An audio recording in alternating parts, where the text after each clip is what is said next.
Salut à tous! Aujourd'hui, on s'attaque à un mécanisme super important de la langue française, comment on fait pour rapporter les paroles de quelqu'un, mais au passé.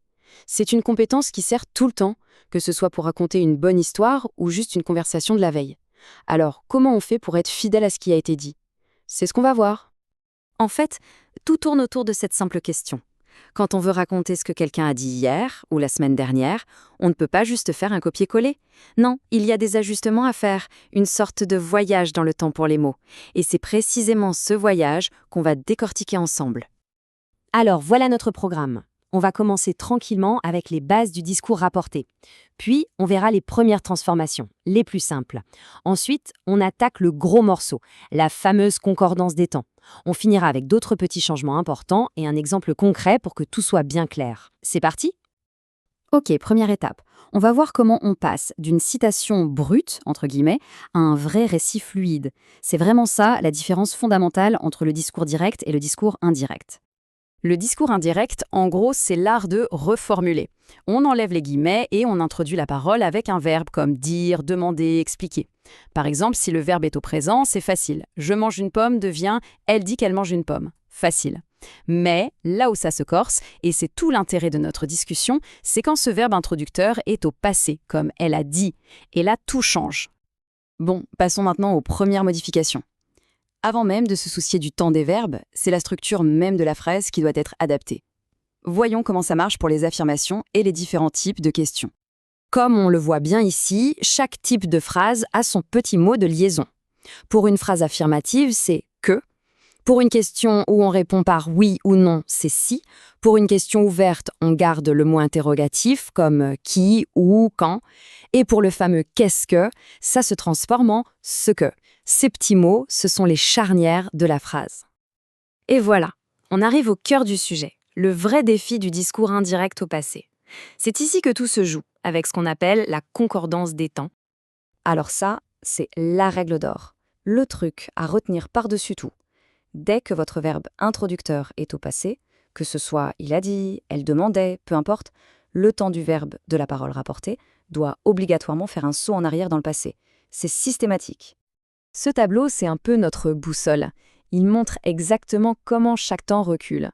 Le présent bascule à l'imparfait. Le passé composé glisse vers le plus que parfait. Et le futur, lui, se transforme en conditionnel présent. C'est cette mécanique qui est au cœur de tout. Gardons-la en tête et voyons ça avec des exemples. Premier cas, le plus fréquent, une parole dite au présent. Tu vas bien ? Si on rapporte ça plus tard, le verbe va, qui est au présent, doit reculer à l'imparfait. Ça donne « il m'a demandé si j'allais bien ». C'est logique, on a fait un pas en arrière dans le temps. On continue sur la même lancée. Si la parole d'origine est déjà au passé, comme ici au passé composé « j'ai déjà vu ce film », eh bien il faut reculer encore plus loin. Et le temps qui est avant le passé composé, c'est le « plus que parfait ». Donc, elle m'a dit qu'elle avait déjà vu ce film. Et pour le futur, c'est exactement la même logique. Pour exprimer une idée de futur, mais depuis un point de vue qui est dans le passé, on utilise le conditionnel présent. Le futur devient donc conditionnel. Tu arriveras se transforme en « j'arriverai », comme dans l'exemple « il m'a demandé quel jour j'arriverai ». Mais attention, la concordance des temps, c'est le plus gros du travail. Mais ce n'est pas tout. Ce changement de perspective nous oblige aussi à ajuster d'autres petits éléments. Les indicateurs de temps, comme demain, de lieu, comme ici, et bien sûr, les pronoms. En fait, c'est une question de pur bon sens. Si quelqu'un dit un lundi « je viens demain » et qu'on rapporte ces paroles le vendredi, on ne peut plus dire « demain ». Le demain de la personne est devenu le lendemain. Pareil pour aujourd'hui qui devient ce jour-là, hier qui devient la veille et ici qui devient là ou là-bas, on s'adapte au nouveau point de vue. Et puis il y a les pronoms, bien sûr. Si je rapporte ce que tu as dit, le tu va devenir je dans ma phrase. Si c'est Paul qui dit je, quand je le rapporte, ça devient il. Les pronoms doivent absolument s'adapter à la nouvelle personne qui parle. C'est une petite gymnastique mentale, mais qui devient vite un réflexe. Allez, c'est le moment de vérité. On a vu toutes les règles séparément. Maintenant, on va prendre un petit dialogue tout simple et le transformer étape par étape. On va voir comment toutes ces pièces du puzzle s'assemblent. Voilà notre scène, une conversation on ne peut plus classique entre une mère et son fils. La mère pose une question au passé composé et le fils répond en parlant du futur proche. On s'occupe d'abord de la question de la mère. C'est une question fermée, donc hop, on introduit avec « si ». Le verbe de la mère, has fait, est au passé composé. On doit donc reculer d'un cran, ce qui nous donne du plus que parfait, s'il avait fait. Parfait. Maintenant, la réponse du fils. Il dit « je vais les faire », c'est du futur proche. Le verbe clé, c'est « vais » au présent. On le fait reculer dans le temps, il passe à l'imparfait, il allait les faire. On n'oublie pas le petit « lui » qui indique à qui il a répondu. Tout s'emboîte nickel. Et ce tableau, il confirme tout ce qu'on vient de voir. Qu'est-ce que tu as fait devient ce qu'il avait fait.